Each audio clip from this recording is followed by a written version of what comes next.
જુઓ, હકીકત તો એવી છે કે કાંડ અને કરેલા ભ્રષ્ટાચાર છુપાવવા માટે બીજેપીનો હાથ પકડવો પડે. બાકી આ મેસેજ સાચવી રાખજો.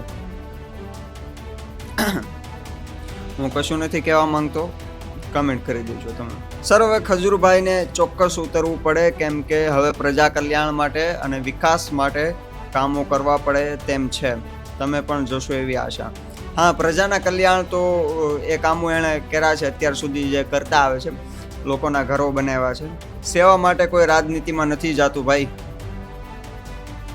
એ વાત પણ છે. ખજૂરભાઈ રાજકારણમાં ઉતરે તો જે જગ્યાએથી આવશે ત્યાં વન વે ચાલશે અને ત્યાંથી કોઈ પણ જીતી ન શકે સીટ, એવું થાય.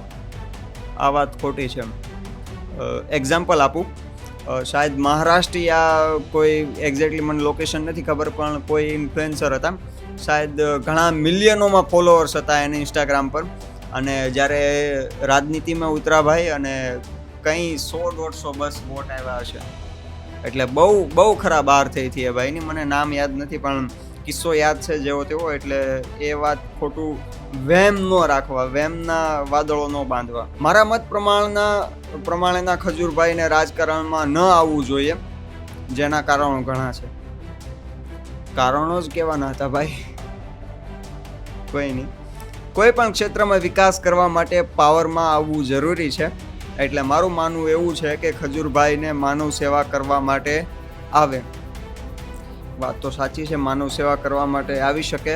અત્યાર સુધી તો મેં એવા કોઈ લોકોને જોયા નથી કે જે આવ્યા બાદ લોકોની સેવા, સારી એવી સેવા કરતા હોય. બહુ ઓછા જોયા છે તોય પણ કદાચ ગણા ગાંઠા હશે.